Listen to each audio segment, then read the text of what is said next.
Assalamualaikum warahmatullahi wabarakatuh. Salam jumpa kembali pemirsa Media Timur Official. Bersama saya Mersya, kembali di TTM Tanya-Tanya Mersya. Ada hal yang menarik dan baru kali ini, dan tentu saja bisa memberikan ilmu dan inspirasi untuk Anda semua. Mari kita simak perbincangan dengan saya bersama Kepala Badan Penanggulangan Bencana Daerah Kabupaten Bone, Bapak Dray Fibrianto SIP MSI, berikut ini. Baik pemirsa Media Timur Official yang saya banggakan, saat ini saya sudah bersama narasumber saya hari ini, yaitu Kepala Badan Penanggulangan Bencana Daerah BPBD Kabupaten Bone, Bapak Dray Fibrianto SIP MSI. Langsung saja saya sapa supaya kita bisa lebih kenal juga. Assalamualaikum warahmatullahi wabarakatuh. Waalaikumsalam warahmatullahi wabarakatuh. Selamat siang nih Komandan. Salam sejahtera, salam tangguh buat para pemirsa Media Timur Official yang berada, ya. Tetap stay health, ya tetap tangguh lah untuk menghadapi situasi, dan jangan lupa bahagia. Asik sekali, harus selalu sehat dan jangan lupa bahagia. Iya, baik. Komandan, saya sudah lama kenal dengan Komandan, pernah di Humas dan Infokom Kabupaten Bone, pernah di Kesbangpol, tapi lebih jauhnya lagi saya nggak tahu ya. Tanggal lahir, warna favorit, pendidikan terakhirnya di mana, moto hidup, hal-hal yang lebih urgen dan pribadi juga bisa kita tanyakan kepada beliau untuk lebih dekat dan kenal dengan beliau, pemimpin yang dikenal peramah dan juga legowo dalam mengambil tanggung jawabnya. Kita akan dengarkan bersama. Baik, terima kasih pemirsa sekalian. Satu kehormatan bisa berada di sini, diwawancarai dan menjadi dekat dengan pemirsa Media Timur Official. Iya. Jadi seperti yang saya sampaikan tadi, nama saya agak asing sih bagi telinga orang Bone, Dray Fibrianto. Sebenarnya ada juga panjang, ada marga saya. Iya. Kenapa? Karena kakek saya itu orang Portugis. Iya. Bapak saya itu orang Portugis. Saya jadi kalau misalnya darah, ya saya Indonesia banget gitu, karena ibu saya ada Jawanya, ada Bugisnya, ada Palunya, bapak saya Manado, Manado Porto, ya Portugis, kalau di tempat saya dibilang Burgun. Iya. Nah, wah, kemudian, ternyata jadi, ada turunan Portugis. Ya. Pantesan bodinya besar juga ya, dan ya. Jadi kemudian takdirlah yang membawa saya berada di Kabupaten Bone. Iya. Mimpi pun saya tidak pernah membayangkan bahwa saya akan mengabdi di ibaratnya ini menjadi second land, tanah kedua gitu ya, tanah pengabdian kedua. Tapi kan kembali lagi di mana bumi dipijak, di situ lagi dijunjung gitu kan. Di mana kita ditempatkan bertugas, di situ juga kita harus menempatkan seluruh pengabdian kita, karena pengabdian itu tidak perlu harus memilih tempat dan di mana. Iya, maaf, dan lebih ke pokok di keluarga lagi. Oh, iya. Berapa bersaudara dan jadi, tanggal lahirnya? Saya lahir di Palu, Sulawesi Tengah, 15 Maret 74. Saya anak pertama dari 6 bersaudara. Saya menyelesaikan pendidikan dari SD sampai SMA di Palu. Kemudian saya mendapat kesempatan untuk mengikuti pendidikan di STPDN tahun 92. Kalau sekarang namanya IPDN ya. Iya.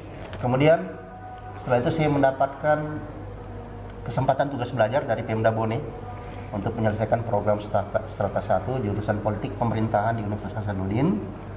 Kemudian pada tahun 2003 kalau nggak salah, saya juga mendapat kesempatan dapat beasiswa kerjasama JICA Jepang untuk mengikuti Strata 2. S2 ya, dengan jurusan Community Development atau pemberdayaan masyarakat. Jadi dari kerjasama dengan dapat beasiswa dari JICA ya, Jepang dengan Kemda sendiri.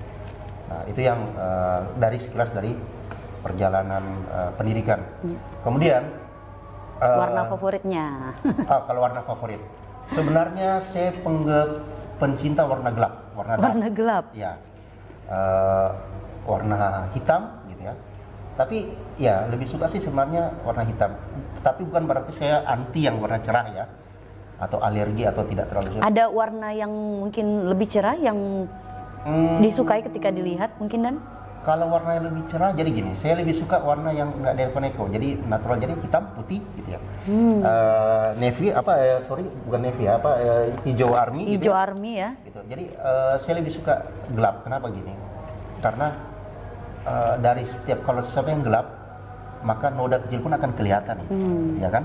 Jadi kalau misalnya gini, kalau kita misalnya ngelihat bintang misalnya malam kan, kita tidak akan pernah bisa melihat indahnya bintang itu kalau terang. Tidak ada gelap. Jadi harus gelap gitu. Iya, iya. Jadi dalam gelap itu kita bisa melihat semua hal yang tersembunyi walaupun kecil. Di dalam gelap pasti ada terang. Pasti ada terang. Gitu. Dan kemudian putihnya ini, Dan? Nah, kalau putih itu lebih mencerminkan, kalau saya pribadi lebih menunjukkan apa ya, ketulusan lah gitu ya. Natural aja. Natural aja. Jadi saya lebih suka misalnya kalau kayak yang warna lebih dark lah, lebih gelap ya gitu ya. Nah, tapi sekali lagi bukan anti yang warna ya. Pokoknya agak ngejreng gitu ya. Tapi berarti sih, yang gitu. dekat-dekat ini aja, yang kayak coklat, hijau, army ya. Gitu. Oke, nggak masalah Anda nih ya. Semua warna punya makna dan filosofi tersendiri. Sebenarnya buat saya sih ya nyaman aja sih sebenarnya kan, kalau masalah lebih gelap itu apa ya. Ya pokoknya itu aja lah, ada lebih nyaman gitu. Baik. Selanjutnya kita ke menikah tahun berapa, kemudian sejak kapan jadi ASN? Ya, jadi setelah saya keluar dari STPDN itu kan langsung otomatis menjadi ASN ya. Ya. Kemudian saya karena bertugasnya di Bone tahun 95, saya sudah bertugas di Bone. Ya, kadang itu ada pepatah mengatakan di mana bumi dipijak di situ jodoh didapat gitu kan. Jadi pas selesai IPDN langsung di Bone nih, Dan? Jadi kemarin itu kenapa saya bisa berada di sini? Kami setelah saya dari STPDN kita semua dikumpul di provinsi. Iya, iya. Provinsi, kemudian pada saat penempatan tugasnya kami sistem arisan gitu ya. Sistem arisan. Di lot. Ya, di lot. Jadi waktu pertama kali saya saya dapatnya di Selayar sebenarnya. Oh iya, iya. Cuma karena kebetulan di hari yang sama pada saat kami cabut apa tuh kayak lot gitu, ada teman saya yang nggak datang. Jadi oleh pengambil kebijakan pada saat itu mengatakan yang tidak datang harus tempatkan tempat terjauh. Nah, Selayar pada saat itu di tahun 95 salah satu tempat yang terjauh di Sulawesi Selatan. Waktu itu kan belum ada Sulbar gitu. Yeah. Jadi salah satu tempat terjauh. Jadi akhirnya dibatalkan. Saya diambil, jadi saya dikasih kesempatan kedua, menarik. Nah, terus saya dapat Bone. Nah, dari situ sebenarnya kita juga selalu berpikir bahwa apapun yang terjadi di dalam hidup ini pasti selalu ada second chance gitu. Second chance, selalu ada kesempatan kedua gitu. Jadi salah dong Komandan kalau kita selalu berprinsip pada kesempatan tidak datang dua kali. Enggak seperti itu. Enggak juga, dari kondisi aja ya. Jadi saya pikir gini, kesempatan akan selalu datang, cuma dengan bentuk yang berbeda gitu. Yeah. Gitu kan. Jadi mungkin misalnya hari ini kita ini kan, kemudian kita tawarin makan apa gitu kan, kita menolak. Ya kok menolak makan tadi? Bukan berarti bahwa bahwa itulah kesempatan kita terakhir ditawari makan. Begitu. Mungkin ke depan akan tawar, tapi mungkin dengan menu yang berbeda. Iya. Gitu. Nah, jadi kesempatan ada, cuma mungkin bentuknya yang berbeda. Berbeda lagi. Iya. Nah, kemudian saya menikah 2003, alhamdulillah sama juga orang Bone yang juga kemudian junior saya juga. Nah, anak saya 2, yang tertua baru menyelesaikan studi, dia juga ingin mengikuti jejak saya untuk masuk di IPDN. Amin. Ya, tapi saya selalu berpikir sampaikan gitu. Karena bahwa tantangan yang kita hadapi di masa era saya dengan masa anak-anak sekarang itu jauh berbeda. Di masa saya pilihan itu adalah menjadi pegawai negeri, birokrat. Nah, sekarang zaman 4.0, zaman teknologi. Yang dituntut sekarang itu adalah kemampuan kita menguasai IT. Gitu. Jadi lapangan pekerjaan itu lagi bukan lagi pada birokrat. Dia harus keluar, dia harus belajar menjadi seorang entrepreneurship gitu ya. Gitu. Tapi saya kembali ke apa yang dia inginkan. Saya ini juga bersyukur ya. Saya sering teman-teman mengatakan seperti ikan lele, selalu bertugas di air yang keruh. Ya. Nah, kenapa? Karena memang selama karir saya di birokrasi di Bone, saya selalu mendapat tempat yang berhubungan pasukan dengan personil. Ya, ketika saya tugaskan di Kecamatan Palaka. Tahu nggak gaji saya gaji kami tahun 95 berapa? 125.000. Ya. Itu banyak pada saat itu, Mbak? Ya lumayan lah. Saya masuk bertugas di Kecamatan Palaka. Kemudian kami mendapat tadi yang seperti bilang kesempatan tugas belajar S1 di Politeknik Pemerintahan. Tamat dari S1 saya dikasih kesempatan menjadi sekcam. Sekcamnya di Amani. Jauh juga ya. Di Amani. Kemudian saya lanjut ke S2, dapat beasiswa dari Jepang. S2 setelah itu masuk di Satpol. Oh, Nah, disitulah mulai karir saya di pasukan. iya. Saya 9 tahun menjabat Kasat Pol PP. Luar biasa lama. Jadi 9 tahun menjabat Kasat Pol PP. Kemudian setelah itu saya staf ahli Bupati bidang pemerintahan. Iya. Kemudian Kesbang Pol. Kesbang Pol. Nah, di staf ahli bidang pemerintahan itulah saya menjabat PLT Kabak Humas dan setelah ketemu perkenalan pertama iya, dengan iya, Mensa, iya, kan, iya, gitu. benar. Karena Humas radio SBB itu radio itu kan dibawa dari Humas, Iya. dan juga Saat itu. ya, dan waktu itu menjadi staf saya lah gitu kan. Iya. Kemudian lanjut saya di Kesbang. Setelah saya itu Kesbang, pada saat tahun 2019 saya ditelepon oleh pimpinan menyatakan kamu di BPBD dulu. Iya. Kamu memberikan, karena tantangan terbesar dalam kondisi ini ada di BPBD. BPBD itu SKPD yang koordinator penanggulangan kebencanaan.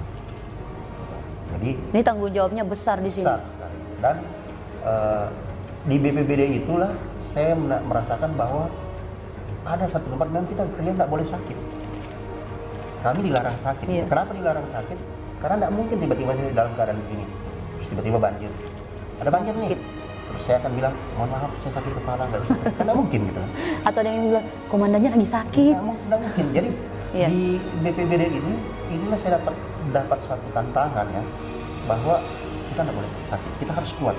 Nah, dan satu hal Masya lagi, Allah ya. satu hal lagi, saya selalu menyampaikan kepada personel saya, ingat pekerjaan kita adalah pekerjaan yang menyangkut nyawa. Ya kan, menyangkut penanggulangan kebencanaan itu kan persoalan yang sepele. Iya. Kenapa sih bang? Kalian tidak akan pernah merasakan istirahat 24 jam. Orang lain libur, kalian akan kerja. Kalian harus ingat. Dan ingat. Kita akan selalu siap siaga. Dan ingat, kita tahu saja. Jadi saya sudah selalu saya ingat. Masyarakat itu tidak akan pernah mau tahu Anda sakit, Anda lagi bad mood, Anda lagi tidak punya duit, Anda lagi masalah. Masyarakat tidak mau tahu. Iya. Masyarakat tidak pernah mau tahu mobilmu operasional, ada BBM tidak, masyarakat tidak mau tahu. Yang jelas ketika ada kejadian kamu harus ada. Nah, itulah tantangan yang diberikan. Iya. Ya, sehingga Dibanding SKPD sebelumnya komandan. Nah, pengalaman saya masuk di BPBD ini, pertama kali ada hal yang membuat saya menjadi terenyuh sebenarnya. Iya. Terenyuh gini. Ketika saya pertama kali masuk, yang saya cek adalah berapa honor tenaga kontrak saya. Berapa honor yang anak-anak TRC tim yang secepat di BPBD. Iya. Yang mereka berjibaku, Iya. mempertaruhkan nyawa ketika terjadi Benar. Bencana. Dan saya speechless ketika melihat itu. Sedih. Karena honor tertinggi adalah 500.000. Honor terendah 150.000. Dengan beban tugas mereka yang 24 jam dan nyawa taruhan. Saya berpikir pada saat itu, di mana rasa keadilan kita gitu ya? Apa ya? Ada yang misalnya cuma datang kerja gosip pulang 1 juta. Ya kan? Rasanya kan Nggak adil gitu ya. Iya. Ketika saya masuk, saya langsung berjanji sama mereka. Yang pertama kali, walaupun dalam keadaan sesulit apapun, honor mereka Harus naik. Nah, Jadi sekarang mereka sudah langsung saya ratakan 1 juta. Alhamdulillah. Dan saya targetkan, insya Allah mereka akan melampaui UMR karena saya Masya Allah. beban tugasnya. Mudah-mudahan masih di sini dan. Nah, mudah-mudahan saya berdoa selama saya masih situ menjadi utang buat saya, karena saya berpikir begini, tugas mereka adalah tugas kemanusiaan. Iya. Mereka mempertaruhkan nyawa, ya kan? Iya, benar. Cobalah kita bayangkan, misalnya di Indonesia ini punya suami, maaf ya, ini barangkali Anda saja, seorang yang TRC atau ya TRC BPBD. Di BPBD. Tiba-tiba suami kita dalam keadaan sakit, lagi kurang sehat, terus tiba-tiba ada banjir, atau ada orang tenggelam, atau ada apa yang dia harus menolong. Ya, tempat yang kira-kira bagaimana perasaan kita di rumah? Ya, gimana gitu ya. Gitu Berat kan? hati. Tapi itulah saya bilang. Nah, di situ tantangan. Nah, makanya saya selalu sampaikan, jadikan semua pekerjaan. Kalau kita ini bukan orang kaya. Tapi Orang kaya bisa mungkin berbuat amal, bersedekah dengan hartanya. Iya. Tapi kita mencoba dalam setiap kali pengabdian kita bersedekah dengan pengabdian kita. Baik. Itu yang kita harus lakukan, gitu kan. Iya. Nah, Sedekah kemanusiaan. Ya. Jadi intinya kita bukan orang kaya. Orang kaya itu sih enak, dia punya harta, dia bisa berbuat baik dan kebaikan. Yang kita punya cuma pengabdian dan kewenangan. Ya. Maka kita berbuat baik, kita menjadikan pekerjaan ini sebagai amal baik. Gitu. Menolong orang, pekerjaan kemanusiaan itu adalah pekerjaan yang buat saya itu pekerjaan gitu ya, greget gitu. Ya kan? Tantangan besar. Tantangannya besar. Tapi saya selalu sampaikan bahwa kita jangan menjadi ria, jangan menjadi bangga dengan apa yang kita lakukan. Tapi sebenarnya kita bersyukur bahwa pekerjaan itu memberikan kita kesempatan untuk berbuat baik. Gitu. Itu yang perlu kita saya bisa tanamkan. Ini prinsip untuk adik-adik kita di BPBD ya. Terus kemudian juga saya ingin cerita sedikit. Saya sebagai motivasi buat mereka semua. Saya bukan orang yang tiba-tiba langsung duduk di posisi ini. Saya tidak sampai di posisi ini tiba-tiba simsalabim saya ada di sini, tidak. Saya melewati fase dari pegawai terendah. Yang tadi di Kecamatan Palaka. Saya pertama kali bertugas di sini, tugas saya apa? Karena saya pada pegawai paling muda, golongannya juga teranggap yang paling agak rendah gitu ya. Cuma satu di bawah saya pada saat itu. Maka tugas saya adalah begitu datang, buka pintu, bersihkan kantor, cuci piring, cuci gelas. Masya Allah. Gitu. Jadi itu semua sudah pernah saya lewati gitu. Saya pernah melewati menjadi manajemen tugas saya menjadi bawahan, ya, yang kita menggunakan manajemen tugas mulai dari konsep surat, ngantar surat, bekerjanya evaluasi kita. Saya selalu percaya ya bahwa ujian itu prinsipnya adalah apapun yang terjadi kita harus belajar. Kenapa? Ingatlah saya bilang selalu saya berpikir ini. Kalau kita pernah membaca sebuah kalimat bijak mengatakan bahwa angin itu tidak mau berlangsung untuk merubuhkan pohon, tapi dia menguji kekuatan akarnya. Nah begitu juga manusia, setiap kali dia mendapat masalah, setiap kali ini dia pasti menjadi lebih kuat, menjadi lebih tough lagi, lebih tangguh. Nah kalau saya sendiri pribadi saya berprinsip itu, hidup cuma satu kali. Hidup cuma satu kali. Kesempatan hidup itu cuma satu kali, nggak ada kesempatan hidup itu, kecuali yang lain semua ada kesempatan hidup. Baik. Ya, gitu kan? Kesempatan hidup itu cuma satu kali. Yang lain cuma satu kali. Yang lain ada kesempatan, tapi hidup cuma satu kali kesempatan. Nggak ada kesempatan hidup. Betul. Iya kan? Iya. Semua ada kecuali hidup. Nah, jadi dalam hidup ini jangan pernah takut berjalan sendiri. Tidak masalah berapa kali kau jatuh, selama kau bisa bangkit. Dan jangan pernah merasa berharap belas kasihan dari kehidupan ini. Karena hidup tidak akan pernah memberikan belas kasihan kepada kita. Iya. Saya langsung terhening gitu, kayak mau mewek gitu. Tersentuh ya, sangat tersentuh dengan apa yang dikatakan komandan barusan. Karena kita selalu dan pasti pernah mengalami yang namanya kehancuran, jatuh. Dan saat itu kita seperti ingin mati saja, tidak ingin melanjutkan lagi apa rencana atau agenda kita. Yang perlu kita paham, yang saya ditanamkan dalam diri saya, Tuhan itu pertama saya percaya. Karena saya Muslim, saya percaya bahwa apa yang disampaikan dalam Al-Quran itu dan hadis adalah satu kebenaran mutlak, kebenaran mutlak. Jadi ketika dalam Al-Quran mengatakan bahwa saya tidak akan memberikan cobaan kepada hamba kecuali sebatas kemampuannya, saya percaya itu. Dan mendengarkan kata-kata, saya sudah sering bertemu beliau, tapi kali ini lebih dalam lagi kayaknya ya, sampai saya menitikkan air mata seperti ini. Ya, jadi saya percaya ketika Tuhan memberikan ujian itu kepada kita, dia berikan juga dengan toolsnya. Cuma terkadang gini, kadang Tuhan berikan ujian kita 11 misalnya, ya kan? Ada orang baru menyelesaikan satu dia menyerah, ya kan? Yang paling celaka adalah orang yang udah sampai di 10 ujiannya, tinggal sekali dia menyerah. Baik. Ya.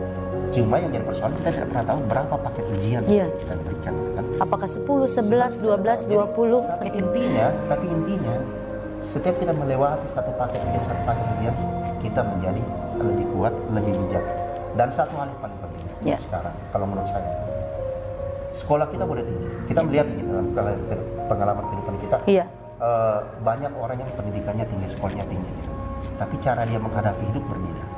Jadi pada prinsipnya sekolah itu cuma mengajarkan kita menjadi tahu.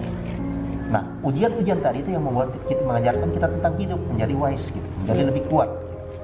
Dan satu hal yang pasti, ketika kita mendapat masalah, Tuhan tidak menyuruh kita bersusah payah mencari jalan keluar.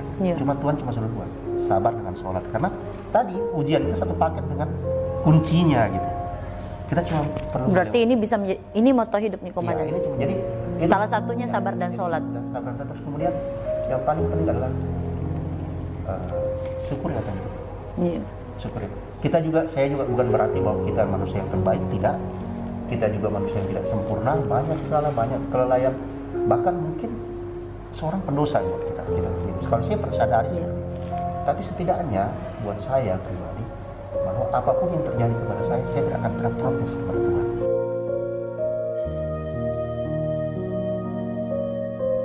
Tupoksi dari BPBD Bone sendiri, kemudian program yang terbaru atau mungkin ada fasilitas terbaru yang dimiliki oleh BPBD Bone sendiri. Baik, jadi gini, BPBD ini peranannya sentral sekali karena dengan dunia sekarang ya, apalagi kita masih ada di tengah pandemi ini. Iya.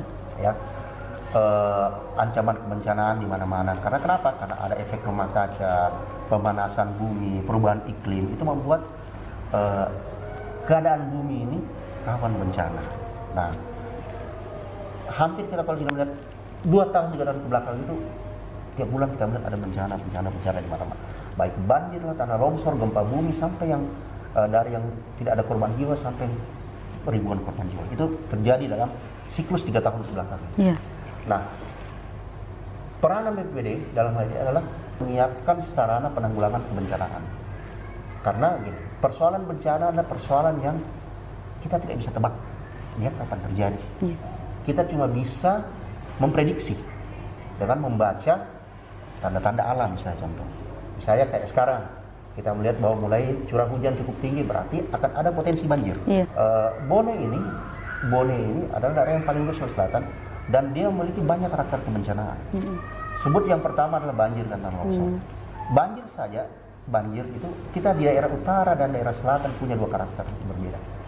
Banjir utara misalnya Danau Tempe itu dia masuk dalam subsistem Danau Tempe. Jadi di Danau Tempe ini ada 23 anak sungai yang masuk, cuma sayangnya keluarnya cuma di Das Walanai lewat utara.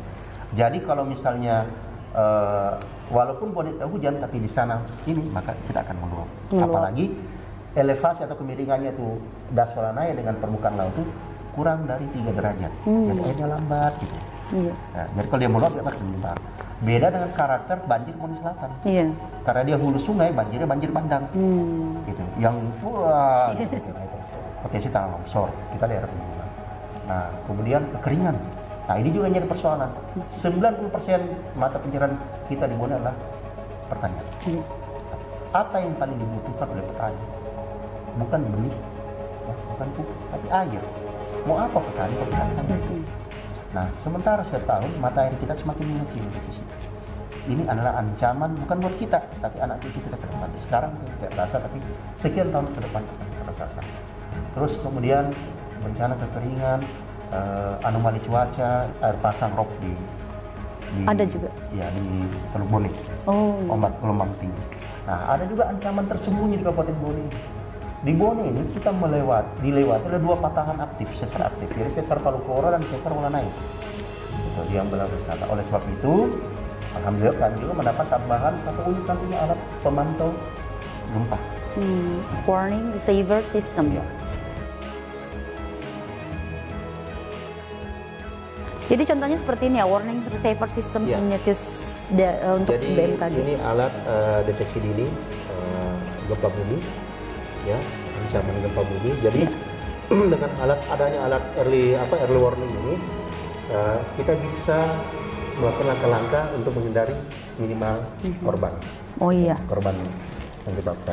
Insya Allah ini segera akan diaktifkan ya. Ini jadi masih ada, ini sudah koneksi tapi tinggal layarnya, TV-nya sama aplikasinya. Mungkin hari ini udah selesai.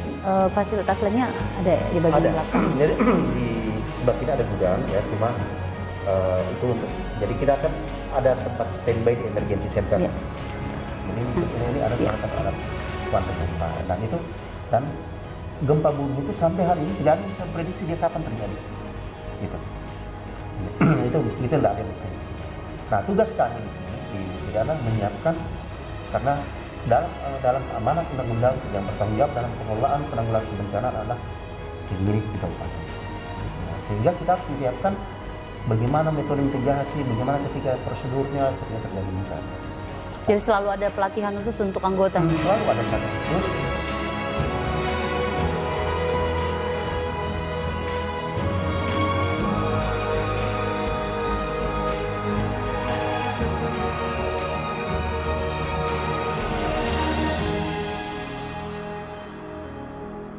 Jadi ini adalah peta potensi rawan bencana Kabupaten Bone. Nah, kami menggolongkan kategori kebencanaan di Kabupaten Bone melalui peta ini. Jadi di sini ada banjir, cuaca ekstrim, abrasi, gempa bumi, tsunami, tanah longsor, kebakaran hutan. Nah, itu kita. Jadi dengan cara seperti adanya peta ini, kita bisa menentukan ya kesiapan kita apabila terjadi bencana. Baik. Nah, ini dokumen-dokumen ini membantu kita ya. Kan masyarakat itu intinya dia menghadapi bencana, dia tahu apa yang dia hadapi. Iya. Di BPBD ini karena orang yang memang dengan jiwa kemanusiaan saya yang bisa bertahan. Gitu. Kenapa? Karena itu tadi. Ini butuh banyak anggaran sebenarnya, karena bukan persoalan makanannya juga, tapi ini keselamatan, motivasi untuk mereka. Bahkan motivasi ini lebih mahal dari hanya sekedar membuat mereka makan gitu. Ada dua yang harus menjadi kekuatan buat kita di BPBD ini. Iya. Yang betul harus diperhatikan, dan itu yang sangat menjadi indikator pengukuran kinerja kita. Yang pertama adalah SDM-nya. SDM. Yang kedua adalah kesiapan sarana dan prasarana. Mau di apa kemampuan SDM kita kalau prasarananya tidak mencukupi. Betul sekali. Iya kan? Nah, dan itu butuh. Ini masih butuh banyak fasilitas ya, Andana. Masih banyak kekurangan. Untuk melayani 27 kecamatan, saya cuma punya satu mobil truk. Satu mobil 4x4. Cuma dua. Satu mobil tangki. Ini mestinya BPBD harus masing-masing ada di kecamatan ya? Ya, artinya minimal perangkat besar. Tapi buat saya gini. Kedepannya saya juga tidak bisa egois karena dana APBD juga terbatas, ya. Ya. SKPD juga tidak kalah pentingnya, tetapi intinya bahwa dengan keadaan yang seperti ini tidak menjadi halangan buat kita untuk melakukan bekerja gitu ya. Tidak melakukan banyak cara. Misalnya salah satunya adalah dengan melakukan sistem integrasi penanggulangan bencana. Contoh misalnya, mungkin SDM saya dan peralatan tidak terlalu banyak. Tapi kalau kita sinergiskan dengan tentara, polisi, Basarnas, itu menjadi satu kekuatan. Alhamdulillah di Bone selalu ada kerjasama yang baik dari Brimob, Kodim dan juga Polres ya, dan ya. Jadi sebenarnya, inilah gitu. Masalah kebencanaan bukan adalah masalah bersama. Ya. Leading sektor yang BPBD, tapi tanggung jawabnya tanggung jawab bersama. Baik. Gitu.